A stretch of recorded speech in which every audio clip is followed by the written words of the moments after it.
और मेरे साथ निकालें इब्रानियों उसका 11वां अध्याय और उसकी 22वीं आयत। यहां लिखा है, विश्वास ही से यूसुफ ने जब वह मरने पर था तो इस्राएल की संतान के निकल जाने की चर्चा की और अपनी हड्डियों के विषय में आज्ञा दी। परमेश्वर के पवित्र वचन के पढ़े और सुने जाने पर उसकी आशीष हो, आमीन। आइए हम उत्पत्ति 37 अध्याय निकालें। उत्पत्ति और उसका 37 अध्याय और उसकी पहली आयत से मैं आपके सामने कुछ आयतें पढ़ूंगा। याकूब तो कनान देश में रहता था, जहां उसका पिता परदेसी होकर रहा था। याकूब के वंश का वृतांत ये है, यूसुफ 17 वर्ष का होकर अपने भाइयों के संग भेड़ बकरियों को चराता था और वह लड़का अपने पिता की पत्नी बिल्हा और जिल्पा के पुत्रों के संग रहा करता था। तो ये बिल्हा और जिल्पा के, जो बिल्हा के पुत्र थे दान और नप्ताली, मैं अलग से बता रहा हूं आपको, और जिल्पा के पुत्र थे गाद और आशेर। तो ये दान, नप्ताली, गाद, आशेर, इनके संग रहता था ये यूसुफ। इस्राएल अपने सब पुत्रों से बढ़ के यूसुफ से प्रीति रखता था, क्योंकि वह उसके बुढ़ापे का पुत्र था और उसने उसके लिए एक रंग बिरंगा अंगरखा बनवाया। परंतु जब उसके भाइयों ने देखा कि हमारा पिता हम सब भाइयों से अधिक उसी से प्रीति रखता है, तब वे उससे बैर करने लगे और उसके साथ ठीक से बात भी नहीं करते थे। परमेश्वर के पवित्र वचन के पढ़े और सुने जाने पर उसकी आशीष हो, आमीन। आइए हम छोटी सी दुआ करेंगे। प्यारे अनुग्रहकारी दयालु स्वर्गीय पिता प्रभु यीशु मसीह, हम आपका हृदय से धन्यवाद देते हैं, आपकी महिमा बढ़ाई और प्रशंसा करते हैं। मेरे पिता, आपके नाम प्रभु यीशु मसीह में हम यहाँ पर जमा हुए हैं, यह विश्वास करते हुए कि आप हमारे बीच में हैं। प्यारे प्रभु यीशु मसीह, आप अपना अनुग्रह हमारे जीवनों पर करना। आपका पवित्र वचन पढ़ा गया है, इस वचन पर आपकी आशीष हो। पवित्र आत्मा के द्वारा प्रभु इस वचन को हमारे हृदयों के अंदर बैठाना। मैं अपने लिए विनती करता हूं प्रभु, मुझे बोलने के लिए चंद शब्द देना प्यारे प्रभु, और मेरे होठों को स्पर्श करना और मुझे बुद्धि देना प्यारे प्रभु, ताकि आपके नाम प्रभु यीशु मसीह में कुछ बातें कही जा सके जो खुदाबंद हम सब की सहायता करें प्यारे प्रभु। और खुदाबंद मेरी दुआ है सब भाई बहनों को आप आशीषित करें, सबकी दुर्बलता और कमजोरियों को दूर करें मेरे प्रभु। यदि कोई रोगी है तो खुदाबंद आप दया करें, उसे चंगा करें प्यारे प्रभु। जिसको शांति की जरूरत है प्रभु, उसके जीवन में आप शांति दें प्यारे प्रभु जी। अगर कोई फाइनेंशियली प्यारे प्रभु जी वीक है, आप उसकी भी सहायता करें प्रभु। और खुदाबंद इस आखिरी के समय में अपने बच्चों पर अपना अनुग्रह बना करके रखें। आज के दिन आपने हम सबों को यहाँ पर जमा किया है और कुछ लोग फोन के माध्यम से जुड़े हैं, उन सब के लिए मैं आपको धन्यवाद देता हूँ। सबको आशीषित करना, सबकी हर एक जरूरत को आप पूरा करना, हर एक घर परिवार में अपनी आशीष देना, और किसी भली वस्तु की घटी आपके बच्चों को ना हो प्यारे प्रभु। आपकी आशीष आपके लोगों को मिले। दुआ प्रभु यीशु मसीह के नाम में मांगते हैं, आमीन।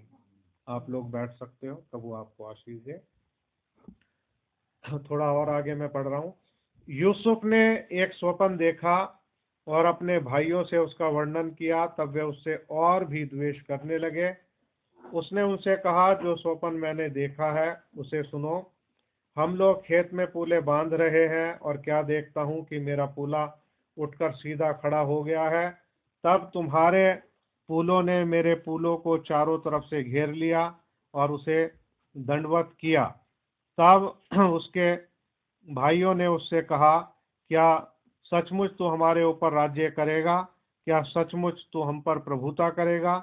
इसलिए वे उसके स्वप्नों और उसकी बातों के कारण उससे और भी अधिक बैर करने लगे। और आगे भी आप जानते हो कि एक और स्वप्न के बारे में बात है, लेकिन अभी हम इतना ही पढ़ेंगे। आज का जो विषय है उसका टॉपिक का नाम है यूसुफ का हृदय, द हार्ट ऑफ जोसेफ। तो इस विषय पर हम थोड़ी सी बातें देखेंगे। प्रभु अपना अनुग्रह करे, हम सबकी सहायता करे कि हम एक अच्छा पाठ सीख सकें। आप सब इस बात को जानते हो कि यूसुफ जो है वो प्रभु यीशु मसीह को दर्शाता है, और जो प्रभु यीशु मसीह के गुण हैं वो उसके लोगों के अंदर पाए जाते हैं, जिन्होंने विश्वास से उसे ग्रहण किया है, पवित्र आत्मा के द्वारा उसके वचन का अनुकरण करते हैं, उसके वचन के अनुसार चलते हैं। उन लोगों में प्रभु यीशु मसीह के गुण आते हैं और वो गुण बढ़ते रहते हैं। यूसुफ का हृदय मतलब जैसा हृदय यूसुफ का है, हम कह सकते हैं कि उसी प्रकार का हृदय प्रभु यीशु मसीह का है, और उसी प्रकार का हृदय प्रभु यीशु मसीह के जो चुने हुए लोग हैं उनका होना चाहिए। तो ये वचन जो है हमें वचन प्रेरणा देते हैं, और इन वचनों से हमें प्रेरणा मिलती है, और वचनों से प्रेरित होकर के हमारा हृदय भी जो है वो परिवर्तन होता है। अब ये जो वचन है, देखिए, जो वचन परमेश्वर के मुख से निकला उसको कहते हैं इनब्रीथ वर्ड, यानी कि परमेश्वर के अंतर आत्मा से या उसके श्वास से जो वचन निकला है, जो जीवित वचन है, उसको कहते हैं इनब्रीथ वर्ड, यानी कि उसके अंदर से, उसके श्वास से निकला हुआ वचन, जिसके अंदर जीवन पाया जाता है। जब उस वचन ने कहा कि उजियाला हो तो उजियाला हो। अब ये तो हो गया इन ब्रीथ वर्ड, लेकिन वो इन ब्रीथ वर्ड जो है, उसके अंतरात्मा से निकला हुआ वचन जब किसी को प्रेरित करता है, जब कोई प्रेरणा पाता है, तब वचन हो जाता है कि प्रेरणा वाला, जैसा तिमुथियस कहता है कि हर एक पवित्र शास्त्र परमेश्वर के आत्मा के प्रेरणा से लिखा हुआ है। यानी कि अब इस लिखित वचन को जो हम पढ़ रहे हैं, जो रेमा कहलाता है, प्रिंटिंग फॉर्म में हमारे पास में है, ये वचन उसके आत्मा के प्रेरणा से लिखा हुआ वचन है। अब जिस वचन को हम पढ़ रहे हैं ये उसके आत्मा के प्रेरणा से लिखा हुआ है, ये किसी इंसान की अपनी इच्छा से लिखा हुआ नहीं है। पवित्र लोग यानी कि भक्त जन आत्मा के द्वारा उभारे जाते थे और परमेश्वर की ओर से बोलते थे। अब जैसे यशायाह नबी, उसने कहा एक कुंवारी गर्भवती होगी और पुत्र जनेगी। तो जब उसने ये कहा तो ये वचन उसने अपनी ओर से नहीं कहा, परमेश्वर के आत्मा ने उसको उभारा, उसे प्रेरणा मिली, और उस प्रेरणा में होकर के उस वचन को उसने लिख दिया। आत्मा की प्रेरणा से लिखा गया वचन, इसलिए हर एक वचन सत्य है, अटल है, अपरिवर्तनशील है, और परमेश्वर का वचन ये कहलाता है। तो जब इन वचनों को हम पढ़ते हैं और विश्वास से ग्रहण करते हैं, तो इस वचन के अंदर जो प्रेरणा है वो हमें मिलती है। तो प्रभु अनुग्रह करें। आज का जो विषय है यूसुफ का हृदय, द हार्ट ऑफ जोसेफ, तो ये हमें अच्छी प्रेरणा दे, अच्छी बातों को हम सीखें और उस कैरेक्टर को जाने जो यूसुफ के अंदर प्रभु ने रखा था, और अपने आप को भी हम जांचें कि प्रभु के अनुग्रह से अगर वो बातें हमारे जीवन के अंदर अब तक नहीं रही, तो प्रभु अनुग्रह करें कि उसके आत्मा के द्वारा, उसके वचन के द्वारा वो बातें हमारे जीवन के अंदर आ सकें।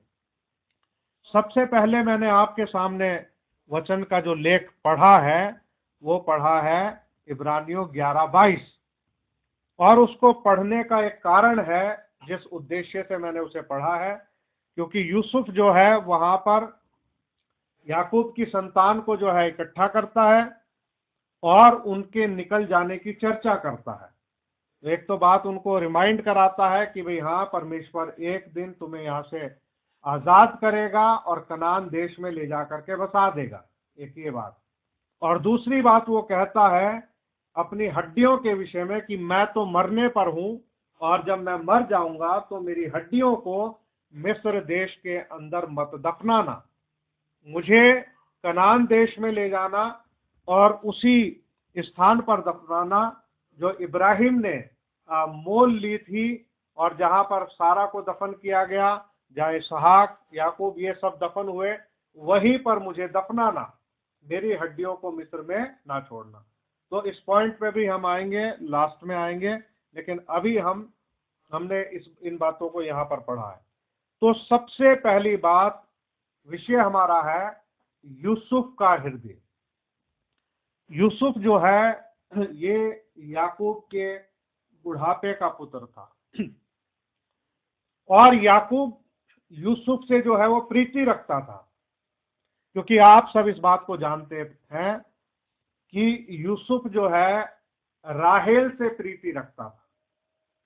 और राहेल जो है वो जब आ रही थी तो शायद एप्राता के मार्ग में वहीं पर वो उसकी मृत्यु हो गई थी और फिर लास्ट में जो है वो बिन्यामीन पैदा हुआ था। अब क्योंकि वो उसके बुढ़ापे का पुत्र था और राहेल से उत्पन्न हुआ पुत्र था, तो याकूब जो है यूसुफ से प्रेम रखता था और परमेश्वर ने यूसुफ को जो है आत्मिक व्यक्ति बनाया था। और जब वो, अभी हमने पढ़ा था यहाँ पर कि यूसुफ 17 वर्ष का होकर अपने भाइयों के संग भेड़ बकरियां चराता था। जब ये 17 साल का हुआ तो ये अपने भाइयों के साथ भेड़ बकरियां चराता था और अपने पिता की पत्नी बिल्हा और जिल्पा के पुत्रों के संग रहा करता था, जिनके नाम मैंने अभी आपको बताए थे। बिल्हा के दान नप्ताली और जिल्पा का गाद और आशेर। ये उत्पत्ति 30 अध्याय में मिलेगा। आयत है 6, 8, 11 और 13। ये मैंने लिख के रखा था अलग से ताकि इस बात को मैं आपको बता दूं। अब यहाँ पर क्या है कि यूसुफ जो है अपने इसके भाई जो थे वो जो भी बुराई करते थे उन बुराइयों का समाचार जाकर के अपने पिता को बताता था, सारी रिपोर्ट देता था। उसके बाद में क्या हुआ, अब याकूब ने अपने बेटे यूसुफ को एक रंग बिरंगा अंगरखा बना करके दे दिया और जब उसके भाइयों ने देखा तो उन्होंने ये बात महसूस की कि भाई हमारा पिता जो है हम सबसे ज्यादा यूसुफ को प्रेम करता है। तो ये वाली बात से क्या हुआ, यूसुफ के भाइयों के मन में यूसुफ के प्रति एक बैर उत्पन्न हो गया। अब वो उससे बैर रखने लगे, अब ठीक प्रकार से उससे वो बात भी नहीं करते थे। तो इस प्रकार के जो है वहां पर हालात बन रहे थे। अब ये बात धीरे धीरे और बढ़ती चली गई।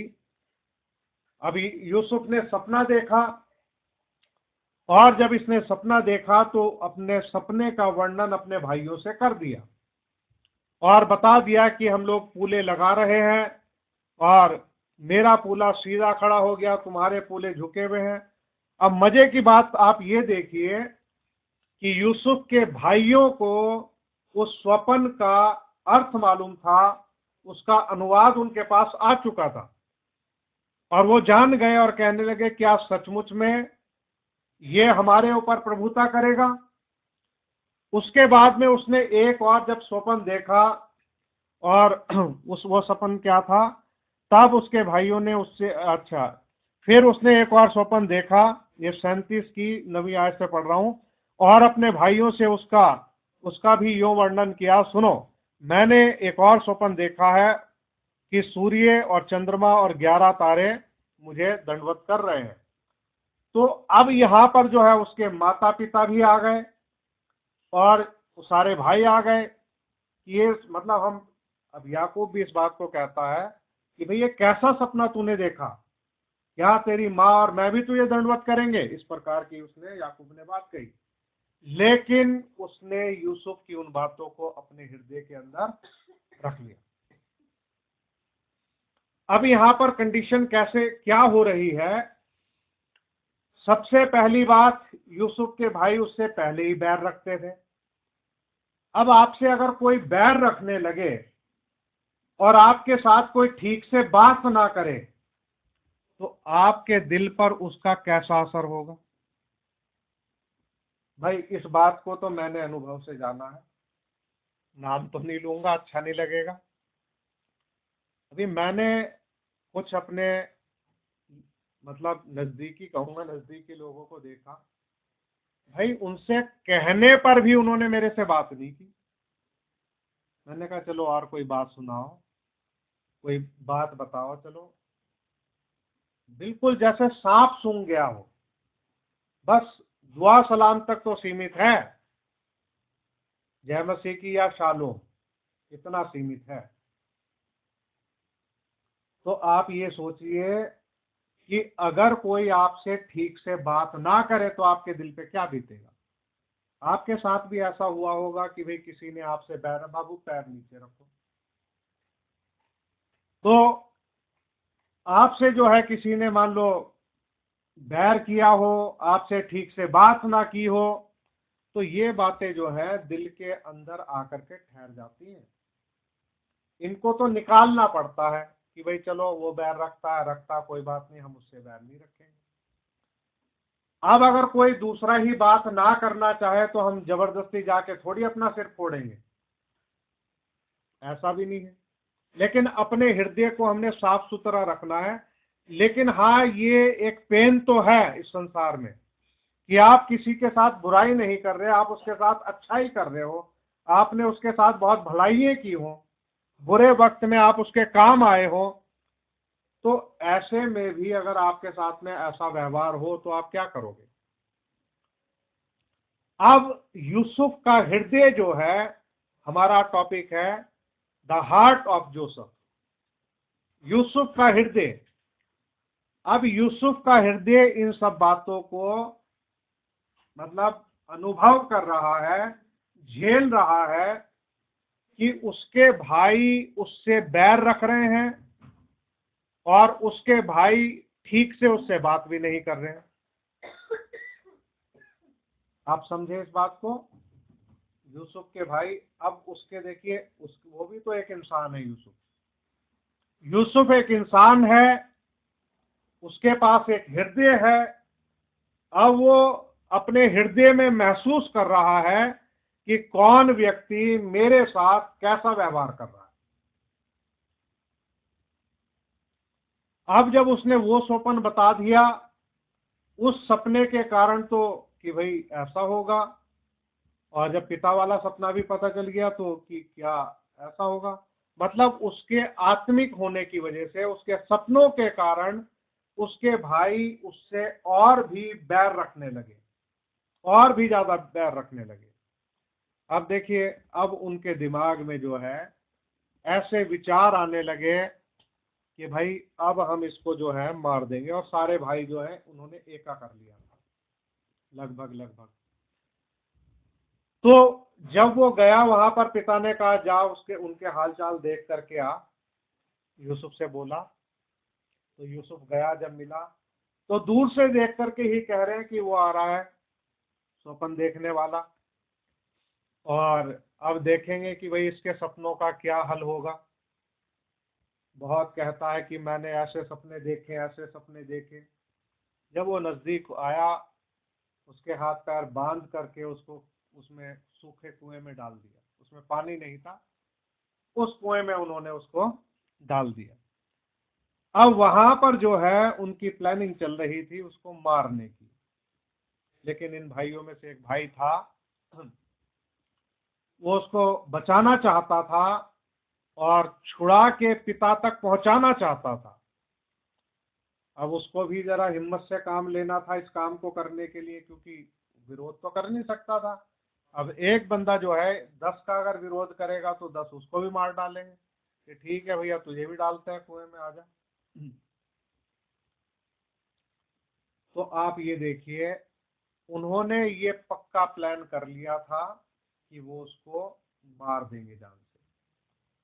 लेकिन जिस समय वो इस्माइलियों का ग्रुप आ रहा था, तो बिजनेसमैन थे और मिस्र को जा रहे थे, तो तब उन्होंने ये वाली बात कही कि भाई हम अपने भाई को जान से ना मारेंगे और इसको बेच देते हैं इनके हाथ। और इस तरीके से उसे कुएं से निकाला और उनके हाथ बेच दिया और वो मिस्र में पहुंच गया। सारी स्टोरी आप जानती हैं। अब एक छोटा जवान लड़का, उसके ऊपर इतना कुछ बीता, उससे घृणा की गई, उसे कुएं में डाल दिया गया और उसके बाद में जो है उसको बेच दिया गया। और यूसुफ जो है वो पहुंच जाता है मिस्र में। अब यहां पर ये बात देखने वाली है कि सब कुछ जो है उसके हृदय ने सहन किया। वो जानता था उसके साथ में क्या क्या हुआ। अब जब मिस्र में जाता है तो आप जानते हो कि किस प्रकार से वो प्रभु परमेश्वर उसके साथ था और वो ईमानदार था, सच्चा था। प्रभु ने उसे ऊंचा उठाया और किस प्रकार से उसके ऊपर जो है ये इल्जाम लगाया गया यूसुफ के ऊपर, और वो अपना कपड़ा छोड़ करके भागा और उसके बाद में जो है झूठा दोषारोपण करके उसको जेल में पहुंचा दिया। मतलब हर जगह परमेश्वर यूसुफ के साथ था और उसने यूसुफ को ऊंचा उठाया। यूसुफ को जो भी पोजीशन मिली वो ऊंची पोजीशन मिली। अब जेल में भी जब वो जाता है तो जेल में भी जो है, जो जेल का जो ऑफिसर था, उसने वहां पर यूसुफ को जो है एक बड़ी पोजीशन दी और वो बाकी कैदियों को देखता था और जो कुछ भी उसका काम था। अब यूसुफ के आत्मिक होने की वजह से क्या हुआ कि जब फिरौन का जन्मदिन आया तो उस समय जो है दो लोगों ने अपना अपना स्वप्न देखा, और एक खिलाने वाला था, एक उसका पिलाने वालों का वो था। तो जब सपना देखा तो यूसुफ ने देखा उनके जो चेहरे जो है वो उदास हैं। यूसुफ ने पूछा, भाई क्या हुआ तुम्हें? तो उन्होंने बताया कि ऐसे ऐसे हमने स्वप्न देखा। तो जैसा उनके साथ होने वाला था, तो यूसुफ ने उनके सपनों का अर्थ बता दिया और वहां पर जो है उसके अर्थ के अनुसार एक व्यक्ति मारा गया और जो पिलाने वाला था वो जो है उसको उसका पद जो है वो दोबारा मिल गया।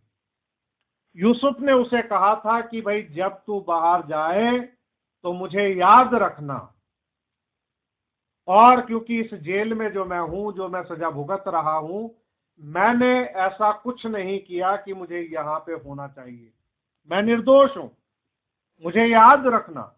अब देखिए, इतनी बड़ी बात हुई, उसको जिंदगी मिली, उसके सपने का अर्थ बताया गया, लेकिन वो व्यक्ति बाहर निकलते ही भूल गया।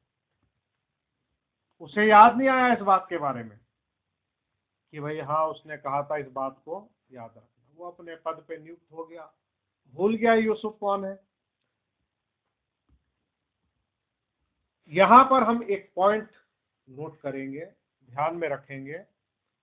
देखिए, जो भी खुदा के चुने हुए लोग होते हैं, मतलब खुदा जिनके संग रहता है, उनके साथ में रह के उनको ब्लेस करता है।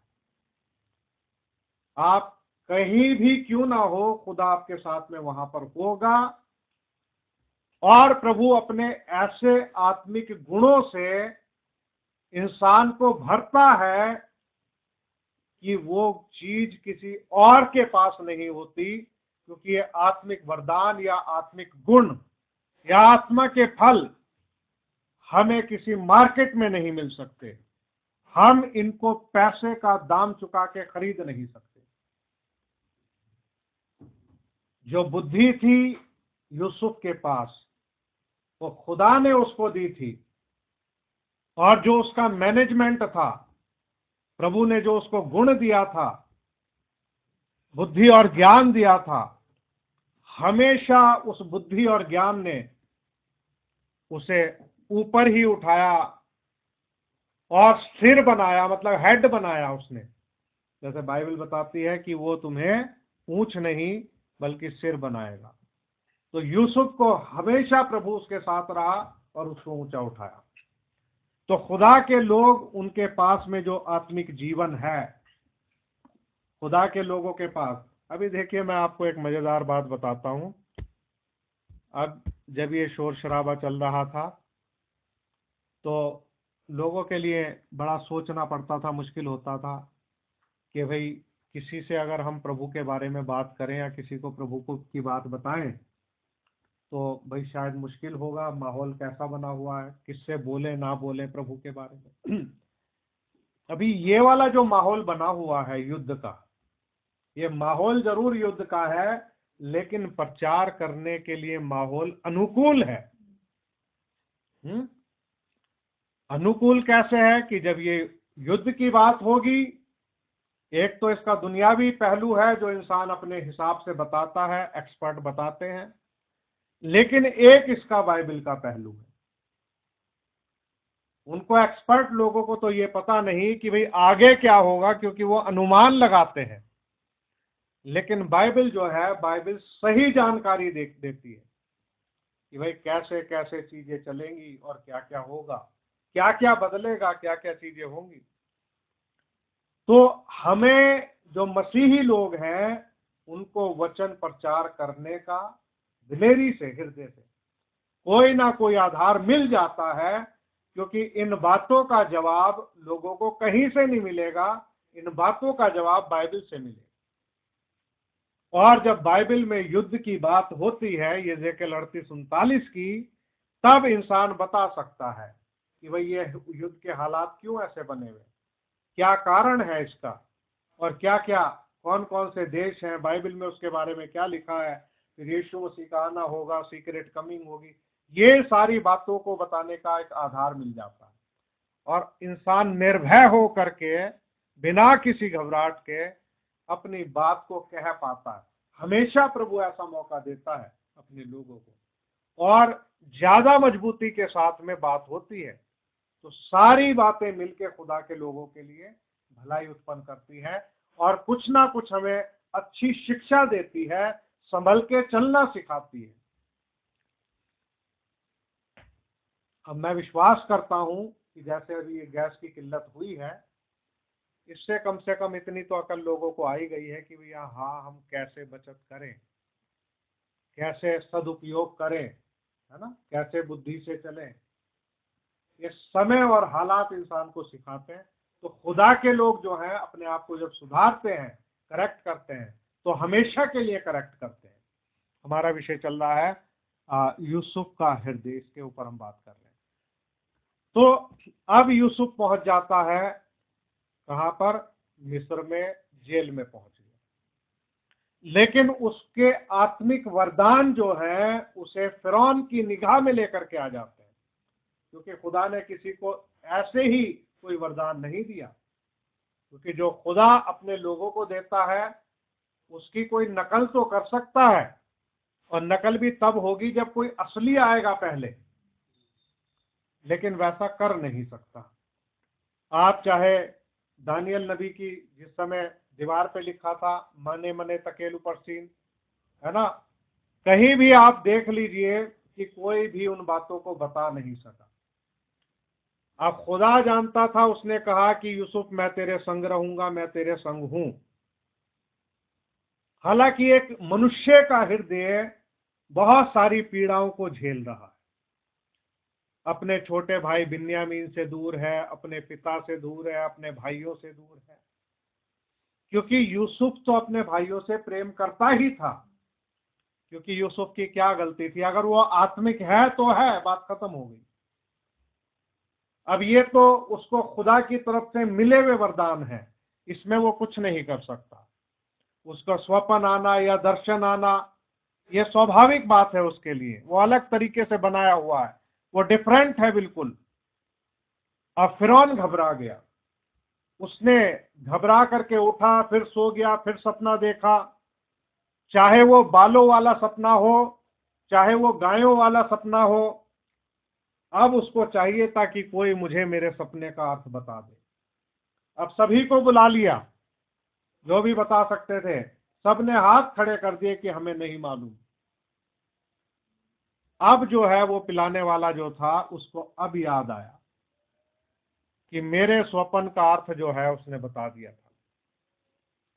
अब फिरौन तक बात पहुंची, उसने कहा कि मेरा ये अपराध जो है वो क्षमा किया जाए, मेरा अपराध ये क्षमा किया जाए कि जब राजा फिरौन जो है नाराज था अपने दासों से, तब ऐसे ऐसे घटना घटित हुई थी। तो तुरंत ही यूसुफ को बुलाया गया। अब देखिए फिरौन के सामने यूसुफ को लेकर के आना है, तो उसको पूरा तैयार करके लेकर के आए। तो प्रभु का प्रबंध देखिए क्या है, अद्भुत है।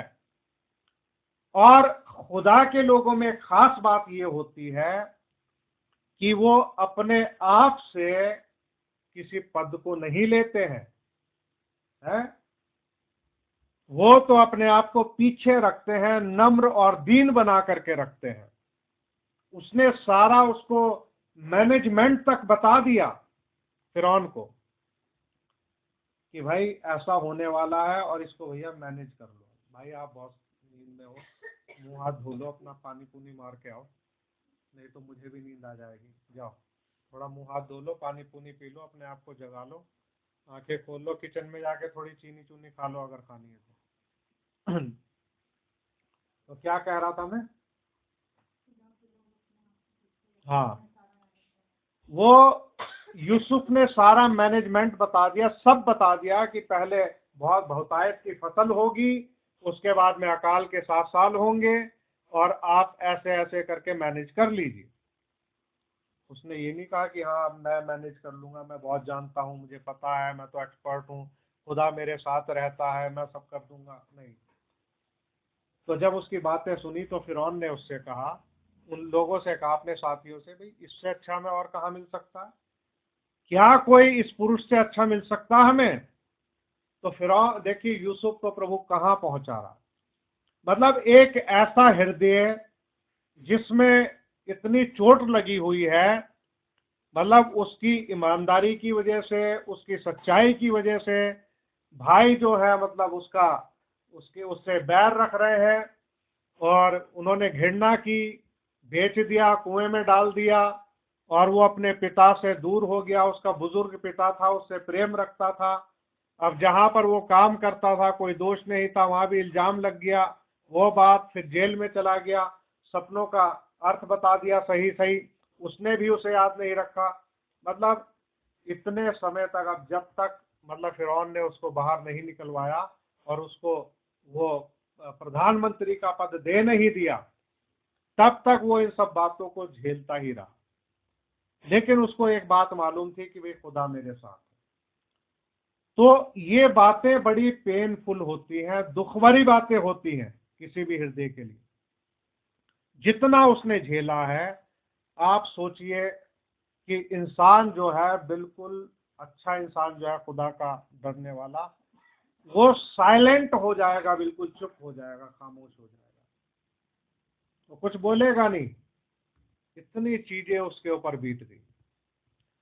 तो हमारा विषय है यूसुफ का हृदय, इस बारे में हम लोग, आइए हम पहले चलते हैं एक प्रेरितों के काम जरा 7 अध्याय, उसमें से कुछ आयत पढ़ेंगे, उसके बाद में फिर वापस हम उत्पत्ति में आएंगे।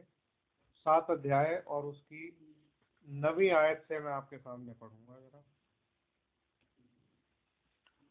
कुलपतियों ने यूसुफ से डहा करके उसे मिस्र देश जाने वालों के हाथ बेच दिया, परंतु परमेश्वर उसके साथ था। एक खास बात है, परंतु परमेश्वर उसके साथ था और उसे उसके सब कलेशों से छुड़ाकर मिस्र के राजा फिरौन की दृष्टि में अनुग्रह और बुद्धि प्रदान की, और उसने उसे मिस्र पर और अपने सारे घर पर हाकिम नियुक्त किया।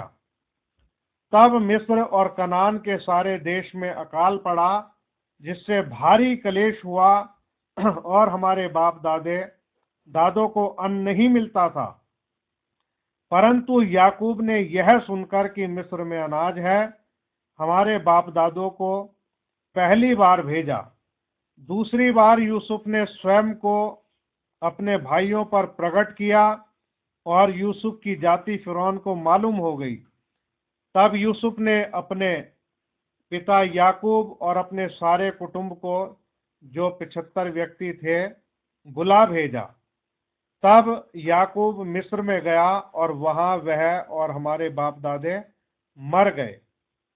उनके शव शकेम में पहुंचाए जाकर उस कब्र में रखे गए जिसे अब्राहम ने चांदी देकर शकेम में हमोर की संतान से मोल लिया था। परंतु जब उस प्रतिज्ञा के पूरे होने का समय निकट आया जो परमेश्वर ने अब्राहम से की थी, तो मिस्र में वे लोग बढ़ गए और बहुत हो गए। तो यहाँ पर हम इस बात को देखते हैं कि किस प्रकार से उन्होंने डहा करके यूसुफ को भेज दिया, लेकिन खुदा उसके साथ था। और अब जो है उसके भाई लोग जो हैं वो मिस्र में आ रहे हैं अनाज देने के लिए। उत्पत्ति 42 अध्याय उसकी हम लोग पढ़ेंगे 18 आयत से कुछ आयत पढ़ूंगा। तीसरे दिन यूसुफ ने उनसे कहा, एक काम करो तब जीवित रहोगे, क्योंकि मैं परमेश्वर का भय मानता हूं। यदि तुम सीधे मनुष्य हो तो तुम सब भाइयों में से एक जन इस बंदीगृह में बंधुआ रहे और तुम अपने घर वालों की भूख मिटाने के लिए अन्न ले जाओ और अपने छोटे भाई को मेरे पास ले आओ। इस प्रकार तुम्हारी बातें सच्ची ठहरेंगी और तुम मार डाले ना जाओगे। स्टोरी आपको मालूम है कि बिन्यामीन जो है अपने पिता के पास था। जब वो 10 भाई आए तो अब अनाज लेने के लिए, तो उनमें से एक को जो है यूसुफ ने बंदीगृह में डाल दिया था और उसके बाद कहा कि भाई तुम अनाज ले जाओ, अपने छोटे भाई को लेकर के आना और तब तुम्हारी बातें जांची और परखी जाएंगी कि तुम सच बोल रहे हो कि नहीं। उसको तो मालूम ही था, लेकिन वो उसको लाना चाह रहा था। तब उन्होंने वैसा ही किया। उन्होंने आपस में कहा, अब देखिए अब उनको पुरानी बातें उनको याद आ रही है। उन्होंने आपस में कहा, निसंदेह हम अपने भाई के विषय में दोषी हैं, क्योंकि जब उसने हमसे गिड़गिड़ा कर विनती की तब भी हमने यह देखकर कि उसका जीवन कैसा संकट में पड़ा है उसकी ना सुनी। इसी कारण हम भी अब इस संकट में पड़े हैं। तो देखिए आप यहाँ पर हमें पॉइंट मिलता है, यूसुफ ने उनसे गिड़गिड़ा करके विनती की। मतलब एक सच्चा व्यक्ति, एक आत्मिक व्यक्ति, वो कैसे रीति से गिड़गिड़ाया होगा आप सोचिए। मतलब दो लोग हैं, एक संसारिक है, एक खुदा के लोग हैं। मतलब जो यूसुफ था उसकी गिड़गिड़ाहट में जो है वो सही भाव छिपे हुए थे, कोई बनावटीपन नहीं था। तो अब इनको बात याद आ रही है कि भैया हम इसलिए संकट में पड़े हैं कि जब वो संकट में था हमारा भाई यूसुफ, तो तब हमने उसकी विनती को नहीं सुना, उसकी बात नहीं मानी, तो इसलिए हम संकट में पड़े हैं। अब सारी बातें इनको क्या आ रही है, याद आ रही। रूबेन ने उससे कहा, क्या मैंने तुमसे ना कहा था कि लड़के के अपराधी मत बनो, परंतु तुमने ना सुना। देखो सब उसके लहू का पलटा, अब उसके लहू का पलटा लिया जाता है। यूसुफ की और उनकी बातचीत एक दुभाषिए के द्वारा होती थी, इससे उनको मालूम ना हुआ कि वह उनकी बोली समझता है। तब वह उनके पास से हटकर रोने लगा। फिर उनके पास लौटकर और उनसे बातचीत करके उनमें से शमौन को छांट कर निकाला और उनके सामने उसे बंदी बना लिया। अब हमारा विषय है यूसुफ का हृदय। अब वो उनकी बातें समझ रहा है, उसको मालूम है। अब क्या है कि वो उन बातों का देखो मतलब उसके दिल पे क्या असर हो रहा। अभी वो भेद खोल नहीं सकता, बता सकता नहीं है। तो उसका जब दिल भर आया तो वो क्या हुआ, उनके पास से हट गया और फिर रोने लगा। और उसके बाद में अपने आप को ठीक करके सेट करके फिर वो आता है, फिर छांट के सिमोन को। तो इससे ये मालूम होता है कि यूसुफ का हृदय जो है वो कैसा है। मतलब उसका हृदय जो है अपने भाइयों के प्रति प्रेम से भरा हुआ हृदय है। मतलब उसका हृदय साफ है, शुद्ध है, क्लियर है वो। मतलब उनकी वो सारी जो बुराइयां थी जो उन्होंने की थी, उनको उसने सब कुछ भुला दिया। अब वो जो है मतलब उनकी बातें सुन सुन करके उसका दिल भर के आ रहा है और वो रो रहा है। अब उसके हृदय के बारे में, उसकी दिल की बातों के बारे में उसके भाई नहीं जानते। मतलब उसके हृदय के अंदर कितना गहरा प्रेम और भलाई उनके लिए छिपी हुई है, वो नहीं समझ सकते। लेकिन यूसुफ के जीवन में ये सब चीजें हो रही है और इससे हमें पता चल रहा है कि भाई उसके हृदय के बारे में। उत्पत्ति 43, अब 23 से पढ़ेंगे जरा। इसकी 23वीं आयत से आपके सामने पढ़ूंगा मैं। उसने कहा, तुम्हारा कुशल हो, मत डरो। तुम्हारा परमेश्वर जो तुम्हारे पिता का भी परमेश्वर है, उसी ने तुमको तुम्हारे बोरों में धन दिया होगा। तुम्हारा रुपया तो मुझको मिल गया था, फिर उसने शिमोन को निकालकर उनके संग कर दिया। तब उस जन ने उन मनुष्यों को यूसुफ के घर में ले जाकर जल दिया। तब उन्होंने अपने पांवों को धोया, फिर उसने उनके गधों के लिए चारा दिया। तब यह सोचकर कि आज हमको यहीं भोजन करना होगा, उन्होंने यूसुफ के आने के समय तक अर्थात दोपहर तक उस भेंट को इकट्ठा कर रखा। जब यूसुफ घर आया तब वे उसे भेंट करने को जो उनके हाथ में थी उसके सम्मुख घर में ले गए और भूमि पर गिरकर उसको दंडवत किया। उसने उनका कुशल पूछा और कहा, क्या तुम्हारा वह बूढ़ा पिता जिसकी तुमने चर्चा की थी कुशल से है? क्या वह अब तक जीवित है? उन्होंने कहा, हाँ, तेरा दास हमारा पिता कुशल से है और वह अब तक जीवित है। तब उन्होंने सिर झुकाकर फिर दंडवत किया। तब उसने आंखें उठाकर और अपने सगे भाई बिन्यामीन को देखकर पूछा, क्या तुम्हारा छोटा भाई जिसकी चर्चा तुमने मुझसे की थी यही है? फिर उसने कहा, हे मेरे पुत्र, परमेश्वर तुझ पर अनुग्रह करे। तब अपने भाइयों के स्नेह से मन भर आने के कारण और यह सोचकर कि मैं कहाँ जाकर के रोऊं, यूसुफ तुरंत अपनी कोठरी में गया और वहां रो पड़ा और अपना मुंह धोकर निकल आया और अपने को शांत कर कहा, भोजन परोसो। अभी देखिए, मतलब आप यूसुफ के हृदय को देखिए। मतलब उन अपने भाइयों की वो बातें सुन रहा है और स्नेह से यानी कि प्रेम से उसका मन भर आ गया और किस तरीके से वो ये कहने लगा, अपने आप से ही मन में कहने लगा, मैं कहाँ जाकर के रोऊं। तो यूसुफ जो है तुरंत अपनी कोठरी में गया, वहां जाके रो पड़ा। मतलब ये रोने के लिए भी यूसुफ जो है अकेले जगह में जाता था, वहां पे जाके रोता था। उसके बाद में अपने आप को सेट करके शांत करके मुंह धो के फिर वो आकर के जो है उसने कहा कि अब भोजन परोसो। तब उन्होंने उसके लिए तो अलग और भाइयों के लिए भी अलग और जो मिस्री उसके संग खाते थे उनके लिए भी अलग भोजन परोसा। इसलिए जो कि मिस्री इब्रियों के साथ भोजन नहीं करते थे, वरन मिस्री ऐसा करना घृणित समझते थे।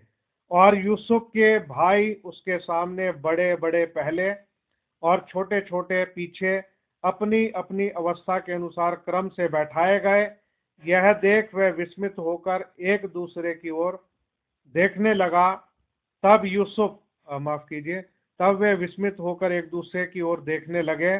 तब यूसुफ अपने सामने भोजन वस्तु उठा उठा के उनके पास भेजने लगा और बिन्यामीन को अपने भाइयों से 5 गुना भोजन वस्तु मिली।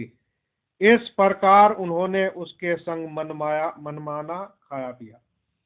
तो यहाँ पर हम देखते हैं कि किस प्रकार से यूसुफ का हृदय जो है वो प्रेम से भरा हुआ था, और कैसे जो है यूसुफ ने अपने आप को शांत किया, अपने भाइयों को खाना खिलाया, और जो छोटा भाई था बिन्यामीन, उसको 5 गुना ज्यादा उसने दिया। तो हम जानते हैं कि यूसुफ का बिन्यामीन के प्रति जो है वो गहरा प्रेम था। तो और अब हम 45 अध्याय निकालेंगे, उसका 1 से 9 आयत तक, और कुछ और बातों को भी जरा देखेंगे।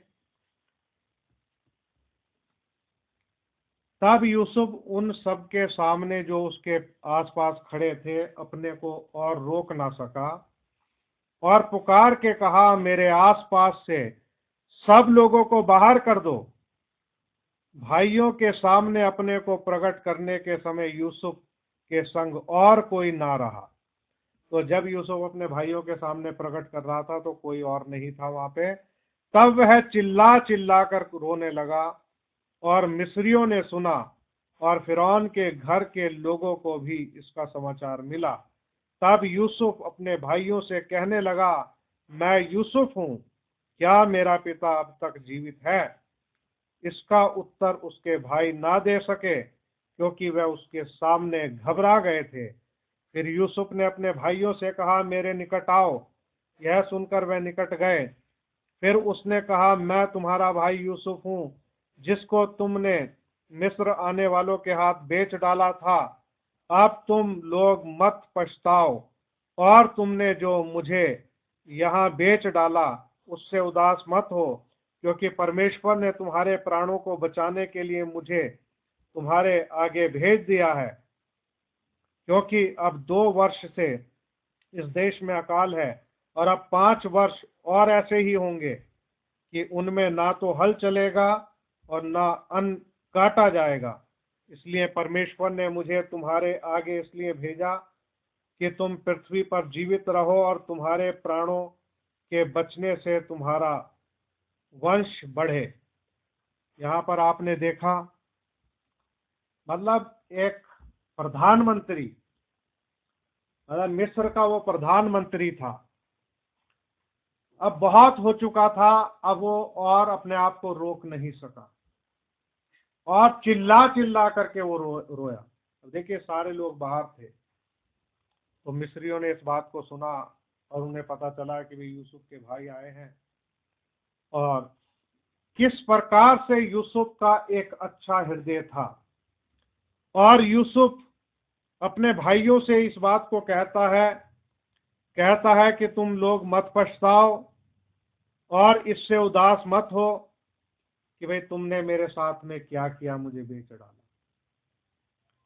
अभी भी वो अपने हृदय के अंदर ईमानदारी के साथ में भला है, और उसने सारा हाल उनके ऊपर प्रकट कर दिया कि अभी 5 वर्ष और है, ऐसे ही अकाल रहेगा।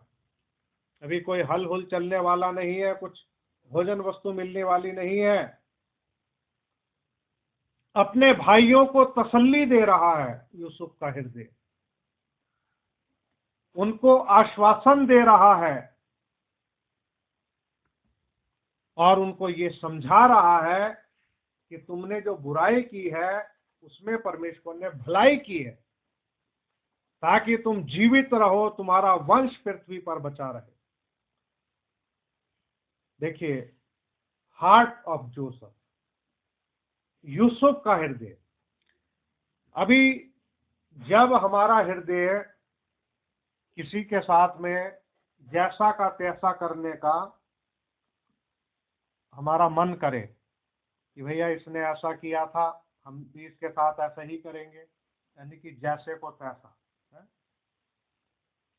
क्योंकि बाइबल हमें क्या बताती है, जैसा तुम चाहते हो कि लोग तुम्हारे साथ करें, तुम भी उनके साथ वैसा ही करो।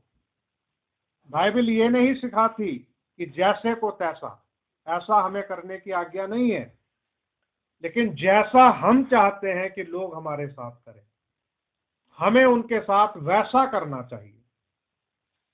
एक भाई है, वो जैसे के साथ तैसा करते हैं, उनका भी मैं नाम नहीं लूंगा, उसको भी मैंने अनुभव से जाना है। उस व्यक्ति को, उसके अंदर का जो आत्मा है वो ऐसा है, जैसे के साथ तैसा। आप उसके साथ जैसा करोगे वो आपके साथ वैसे ही करेगा। वो वैसा नहीं करेगा जैसा हम चाहते हैं कि लोग हमारे साथ करें।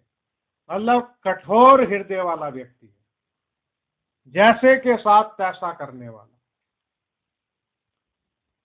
तो हमें इस बात को बैठ के सोचना है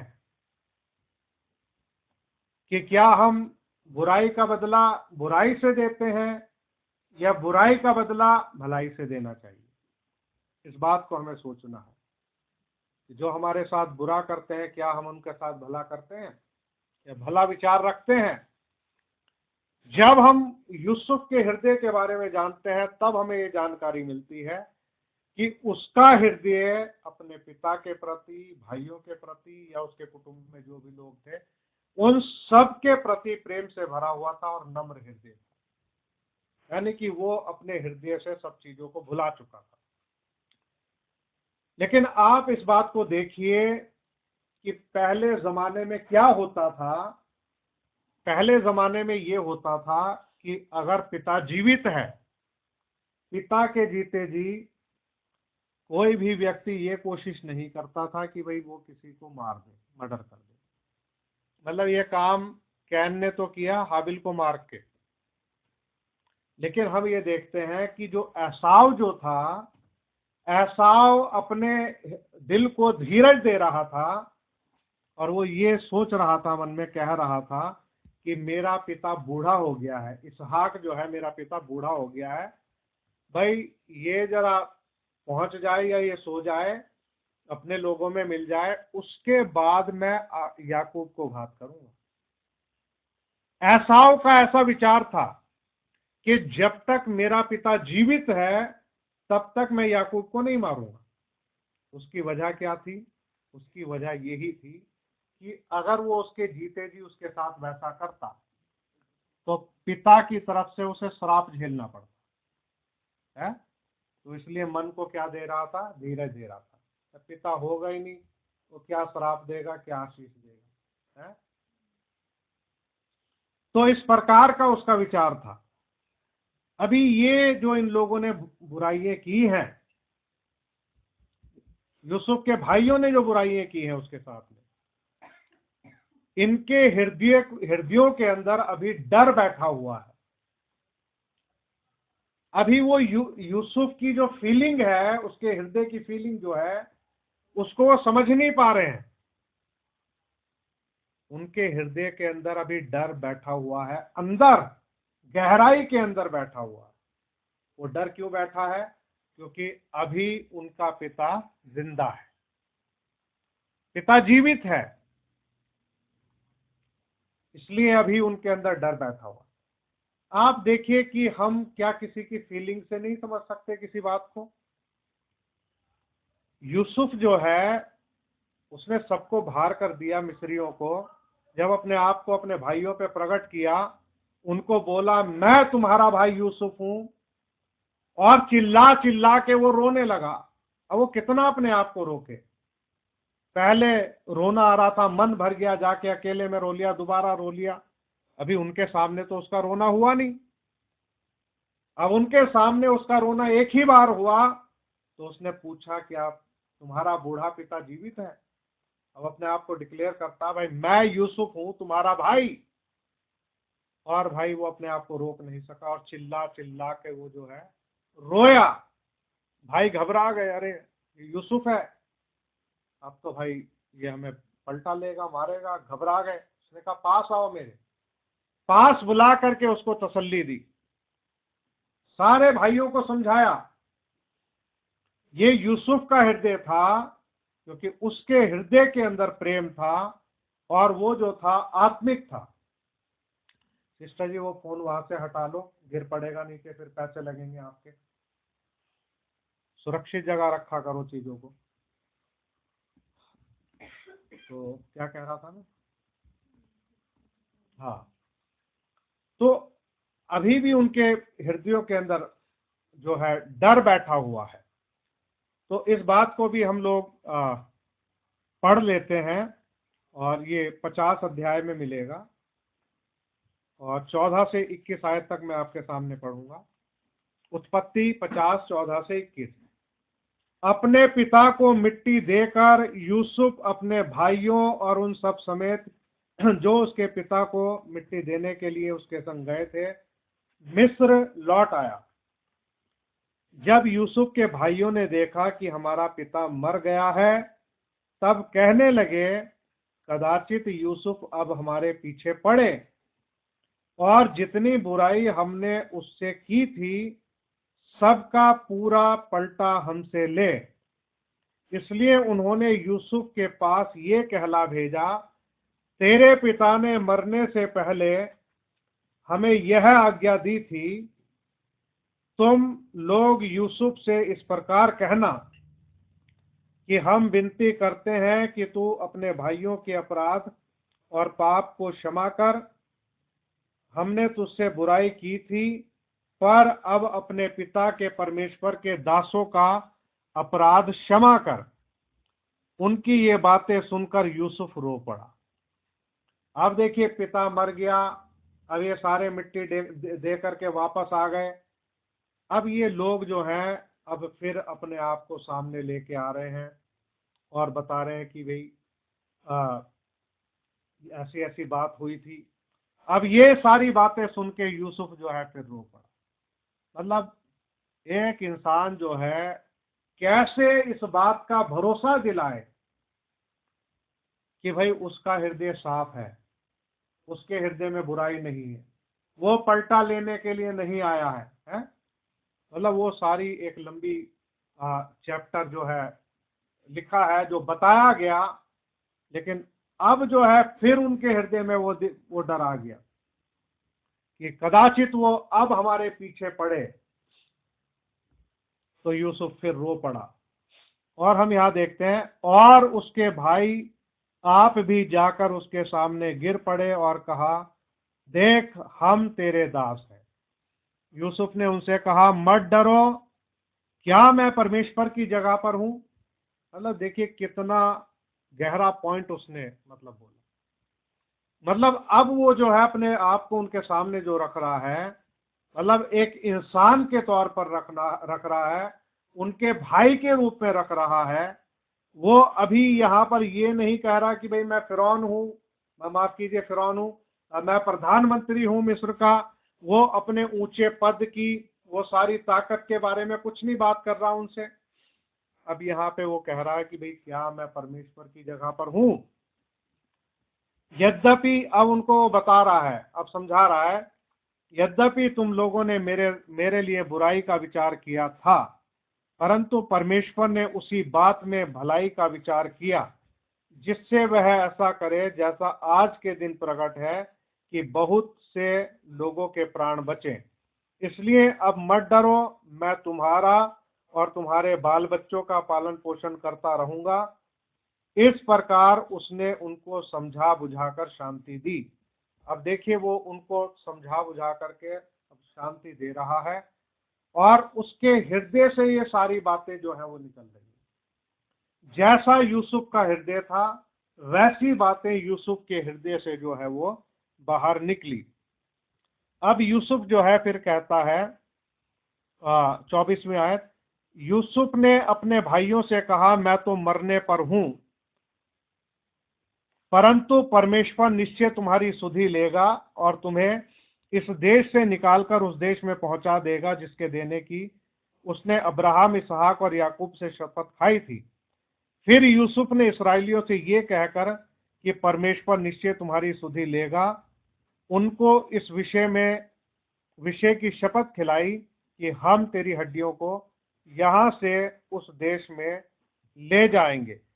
इस प्रकार यूसुफ 110 वर्ष का होकर मर गया, और उसके शव में सुगंध द्रव्य भरे गए, और वह शव मिस्र में एक संदूक में रखा गया। यहां पर आप एक आत्मिक पॉइंट को जरा नोट कीजिए और देखिए। यूसुफ ना केवल एक आत्मिक था, स्वप्न देखता था, परमेश्वर उसके साथ रहा था, बल्कि वो परमेश्वर की जो बुलाहट थी अब्राहम के लिए, और जो उसके वंश के साथ में परमेश्वर ने जो वादा किया था, उस वादे को उसने अपने हृदय के अंदर रखा हुआ था।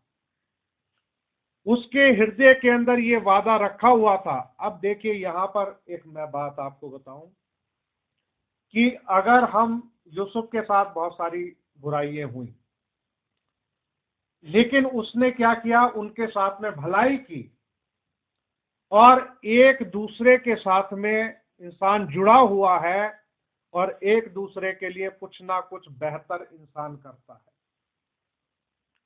अगर यूसुफ उनके साथ में बुराई करता या उनको मार देता या कुछ भी कर देता, पहली बात तो वो करेगा नहीं ऐसा, क्योंकि वो आत्मिक था, है ना। तो वो किससे इस बात को कहता कि भैया मेरी हड्डियों को जो है कनान में ले जाकर के दफनाना? कौन इस काम को करता? उसने अपने भाइयों को शांति दी, उनका पालन पोषण किया, उनको अच्छी जगह पर बसाया, है ना। और वो ये चाहता था कि जहां पर उसके पूर्वज इब्राहिम, इसहाक, याकूब वो दफन किए गए हैं, यूसुफ को भी वहीं पर दफन किया जाए। और इसके लिए उसने उनको शपथ खिलाई कि मेरे साथ इस विषय में शपथ खाओ। आप जानते हो, खुदा के लोग पुराने समय में जो शपथ खाते थे, तो प्रभु ने कहा था कि अगर शपथ खाते हो तो खुदा के लिए अपनी शपथ को पूरा करो। लेकिन नए नियम में हमें यह सिखाया गया है, शपथ मत खाना, ना स्वर्ग की खाना, ना धरती की खाना, ना अपने सिर के बालों की खाना, कारण उसमें लिखा हुआ है। तो उनको शपथ खिलाई, और उन्होंने उस शपथ को जो है, क्योंकि एक पीढ़ी जाती है दूसरी आती है, और वो एक दूसरे को बताते गए, और उनमें अच्छी बात ये थी कि जो प्रतिज्ञा खुदा की थी वो दूसरे को बता देते थे कि परमेश्वर यहां से निकालेगा, कनान देश में ले जाकर के बसाएगा। तो एक पीढ़ी से दूसरी पीढ़ी को बात बताई जाती थी, और इस प्रकार से मूसा के समय में जो पीढ़ी पाई जाती थी, उनको ये मालूम था कि इसमें संदूक में जो हड्डियां हैं वो यूसुफ की है, इनको साथ लेके जाना है और कनान देश में दफनाना है। यूसुफ की हड्डियों, हार्ट ऑफ जोसेफ, यूसुफ का हृदय। तो हम यहां पर इस बात को देखते हैं कि यूसुफ का जन्म इस धरती के ऊपर एक उद्देश्य से हुआ, और वो उद्देश्य ये था कि वो धरती पर रह करके भलाई करे। और प्रभु ने इसलिए उसको वहां का प्रधानमंत्री बनाया, ताकि उसके माध्यम से याकूब की संतान का पालन पोषण हो। और जो बात प्रभु ने पहले ही कह दी थी अब्राहम को कि पराये देश में ये परदेशी होकर के 400 वर्ष तक रहेंगे, तो ताकि वो सारी बातें जो है वो पूरी हो सके। इसी प्रकार से हमारे प्रभु यीशु मसीह जो है, उनके यहूदी भाइयों ने प्रभु यीशु मसीह से घृणा की, नफरत की। और वजह क्या थी? क्योंकि यीशु मसीह आत्मिक था, वो चिन्ह चमत्कार दिखाता था और सच्चाई बताता था। उसके आत्मिक होने के कारण उन यहूदी भाइयों ने यीशु मसीह से घृणा की और उसको मार डाला, उसका दाम लगा दिया, उसको बेच दिया गया, और उसको जो है गड्ढे में डाल दिया गया कि भाई अब तो जो है इसका काम तमाम हो चुका है। लेकिन परमेश्वर महान है, वो यीशु मसीह के साथ रहा, उस मृत्यु के गड्ढे में से प्रभु ने उसको निकाला। और हम देखते हैं कि प्रभु यीशु मसीह जो है पिता से सर्वोच्च पद पाके उसके दाहिनी ओर बैठ गया। और यीशु मसीह के बगैर कोई पिता तक पहुंच नहीं सकता। जिस तरीके से यूसुफ के बगैर किसी की पहुंच फिरौन तक नहीं थी। जो कुछ है वो यूसुफ ही है, लेकिन वह फिरौन का पद जो है वो फिरौन का रहेगा, वो पद उसका है। लेकिन सारा राज्य, सारा मैनेजमेंट, हर एक घुटना जो है यूसुफ के सामने टिकेगा। हर एक जुबान अंगीकार करेगी यूसुफ को। जैसे ही तुरही बजती थी, हर एक इंसान अपना काम काज छोड़ करके यूसुफ आ रहा है, अपना घुटना टेक देते। इसी प्रकार से प्रभु यीशु मसीह अभी पिता के दाहिने ओर है, लेकिन जब वो अपनी दुल्हन को महल में ले जाएगा, रैप्चर हो जाएगा, उसके बाद वो अपने आप को प्रकट करेगा अपने भाइयों पर। उसका छोटा भाई बिन्यामीन जो है वो 1,44,000 को दर्शाता है। तो ये सब चीजें जो है परछाई में है, शैडो में है, और इसका वास्तविक जो है हमें दिखाई देता है।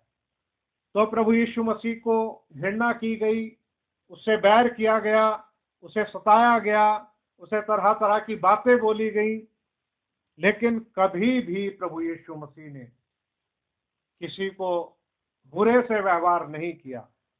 बुराई का बदला उसने बुराई से कभी नहीं दिया। प्रभु यीशु मसीह ने वो हमेशा क्षमा करता रहा, रोगियों को शिफा देता रहा, राज्य का सुसमाचार सुनाता रहा, भलाइये करता रहा। प्रभु यीशु मसीह को अपने आने का उद्देश्य मालूम था। वो इस उद्देश्य से नहीं आया। बाइबल में लिखा है यीशु मसीह के बारे में, वो दुखी पुरुष था, रोग से उसकी जान पहचान थी। अभी यीशु मसीह को लोग ठुकराते थे, उसको एक्सेप्ट नहीं करते थे। सारी भलाई होने के बावजूद उसके साथ बुराई हो रही थी। तो इसी तरीके से यूसुफ जो था वो भी दुखी पुरुष था, रोग से उसकी जान पहचान थी। अभी उसके पास कितना दुख होगा भाई। भाइयों ने बुरा व्यवहार किया, जहां गया बुरा व्यवहार, जहां गया बुरा व्यवहार। अभी कितना उसका मतलब, कोई इंसान चलो उसको सब कुछ मिल जाए, पहनने मिल जाए, खाना मिल जाए, सब कुछ मिल जाए, लेकिन अपनों से अलग होकर के इंसान के लिए जीना कितना मुश्किल है। यूसुफ जो है अपने पिता से दूर है, अपने भाइयों से दूर है, हृदय के अंदर उसके प्रेम है, उस प्रेम को वो कैसे जाहिर करे, कैसे प्रकट करे। अभी वो एक अच्छी पोजीशन पे तो पहुंच गया, लेकिन उस पोजीशन का उसके लिए मायने कोई नहीं है, क्योंकि उसके दिल में है पिता की याद कि मेरे पिता क्या जीवित है, मेरा भाई कैसा होगा बिन्यामीन। वो सब उसके हृदय के अंदर है, उसका ध्यान वहीं पर लगा हुआ है। तो ये है यूसुफ का हृदय। तो मेरे प्रिय भाई बहनों, अभी जो नया नियम हमें मिला है विश्वास करने के लिए कि हम इसके प्रकाश में चलें, तो प्रभु अपने वचन के द्वारा अपना प्रेम हमारे हृदयों के अंदर डालता है। देखिए, कुछ लोग तो ऐसे होते हैं जो प्रभु से प्रेम करते हैं, और जब उन्हें वचन सुनाया जाता है वो बुरा भी नहीं मानते। जब वो वचन पढ़ते हैं तब अपने जीवन का सुधार भी करते हैं। लेकिन ऐसे लोगों का क्या होगा मैं नहीं जानता, प्रभु बेहतर जानता है, कि जो कहलाते भी प्रभु के हैं लेकिन वचन को पढ़ने और सुनने के द्वारा भी अपने जीवन का सुधार नहीं करते। तो हमारा हृदय कैसा होना चाहिए? जैसा यूसुफ का हृदय। मतलब इस हृदय में अगर फीलिंग नहीं है अपने मसीही भाइयों के लिए, बहनों के लिए, बच्चों के लिए, अच्छाई नहीं है, भलाई नहीं है, तो भाई ऐसे कठोर हृदय का क्या फायदा। तो जो नम्र भूमि होती है, माफ कीजिए, नरम भूमि जो होती है, मुलायम, उस पे कोई भी बीज आप डालो उगेगा, फलवंत होगा। और सख्त जो होती है भूमि, ये सख्त कब होती है? जिस समय अकाल का समय होता है, तो पानी जमीन को मिलता नहीं है, पानी होता नहीं है, तो भूमि कैसी हो, सख्त हो जाती है। उसके बाद में वो फटने लगती है, अलग हो जाती है, गैप हो जाता है, उसके अंदर गैप आने लगता है। तो अगर हमारा हृदय जो है मुलायम होगा, नम्रता होगी, कोई भी बीज होगा वहां पे उगेगा और प्रभु के लिए फल लेकर के आएगा। तो आखिरी बात मैंने ये आपके सामने रख दी कि यूसुफ का एक आत्मिक पहलू ये भी था कि भाई मैं मिस्र में आ तो गया हूं, लेकिन मैं ये नहीं चाहता कि मेरा दफन यहां पर किया जाए, मेरी हड्डियों को कनान में ले जाकर दफनाया जाए, क्योंकि उसे विश्वास था रेजरेक्शन पर, जी उठने पर उसका विश्वास था। और जिसका विश्वास जी उठने पर है, तो वो अपने जीवन को इस प्रकार से जीता है कि उसके जीवन में ऐसी बुराई ना हो। जैसे उसके भाई याद कर रहे थे इस बात को कि जब उसने गिड़गिड़ाकर विनती की तो हमने उसकी नहीं सुनी, और ये भी जानते थे कि उसका जीवन कैसा संकट में पड़ा है? अभी ये बात उनको याद आ रही है जब वो संकट में पड़े। तो यूसुफ का जीवन जो है एक अच्छी शिक्षा देता है, बहुत अच्छी बातें सीखने को मिलती हैं कि कैसे एक इंसान बुराई के बदले भलाई कर रहा है और भलाई के लिए जी रहा है। उसके जीवन में परमेश्वर का डर है, वो परमेश्वर का भय मानता है और अपने भाइयों से और पिता से वो प्रेम करता है। प्रभु यीशु मसीह आप सबको आशीष दे। शालोम। आइए हम दुआ करेंगे, अपने स्थानों पर खड़े हो जाएं।